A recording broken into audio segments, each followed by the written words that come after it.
Hi friends, welcome to our channel. இது என்னடா shed உள்ளால போயிட்டுருக்குன்னு பார்க்குறீங்களா? இது வேறு ஒன்றும் இல்லை, குலசேரத்தில் இருக்க எம்எஸ் வெரைட்டி கிச்சனில் ஒரு சின்ன ரெஸ்டாரண்ட் தான். ஒரு தட்டுக்கடைன்னே சொல்லலாம். சிம்பிளாக தான் இருக்குது. ஆனால் ஃபுட்டு பார்த்திங்கன்னா நல்ல டேஸ்ட்டான ஃபுட்டு தான் அங்கே கொடுத்துட்ருந்தாங்க. இங்கே வெரைட்டி என்னென்னு பார்த்திங்கன்னா கிழங்கு புட்டு தான். அதான் புட்டுகளால் நிறைய வச்சு ஒரு பாத்திரத்தில் வச்சு வேக வச்சுருந்தாங்க.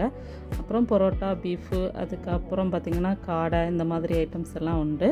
நாங்கள் எல்லாருமே ஃபஸ்ட்டு புட்டு தான் ஆர்டர் பண்ணியிருந்தோம். புட்டுக்கு பார்த்திங்கன்னா இந்த கிழங்கை உணர்த்தி பொடிச்சு அந்த மாதிரி இல்லை, பச்சை கிழங்கை இது பண்ணி தான் புட்டு வச்சுருந்தாங்க. இருந்தாலும் நல்லா டேஸ்ட்டாக தான் இருந்தது.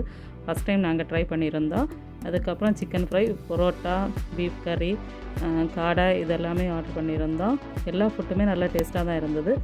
இது பண்ணியது சின்ன பசங்க தான் பண்ணிகிட்ருக்காங்க, பெரிய ஆட்கள் அந்த மாதிரி யாரும் இல்லை. இருந்தாலுமே டேஸ்ட்டுக்கு ஒரு குறவும் இல்லை. இங்கே இட்லி, தோசை அந்த மாதிரி எதுவும் இல்லை, புட்டு தான் மெயின். அப்புறம் பார்த்திங்கன்னா இது ஈவினிங்லேருந்து நைட்டு மட்டும்தான் உண்டு. ஆஃப்டர்நூனு, மார்னிங் அந்த மாதிரி ஒன்றுமே இல்லை. ஈவினிங்லேருந்து நைட்டு வரைக்கும் மட்டும்தான் இந்த ஷாப்பு ஓப்பனிங்கு. இதோட லொக்கேஷன் எங்கே இருக்குதுன்னு பார்த்திங்கன்னா மார்த்தாண்டத்துலேருந்து போனாலும் குலசேரத்தில் லெஃப்ட் சைடில் தான் இருக்குது. மெயின் ரோட்டில் இருக்கனால நம்ம கரெக்டாக பார்த்தோன்னே தெரியும். கிழங்கு புட்டு எப்போவுமே பார்த்திங்கன்னா சூடாக சாப்பிட்டா தான் நல்லா இருக்கும். இது சுட சுட கிடைக்கனால நல்ல டேஸ்ட்டாக தான் இருந்தது. பிள்ளைங்களாம் எல்லாருமே சாப்பிட்டாங்க. குலசேரம் சைடு யாராவது போனீங்கன்னு நினைங்கி ஒன்று ட்ரை பண்ணி பாருங்கள். ட்ரை பண்ணி பார்த்துட்டு எப்படி இருந்துட்டு கமெண்ட்டில் சொல்லுங்கள் ஃப்ரெண்ட்ஸ். நெக்ஸ்ட் வீடியோவில் மீட் பண்ணலாம்.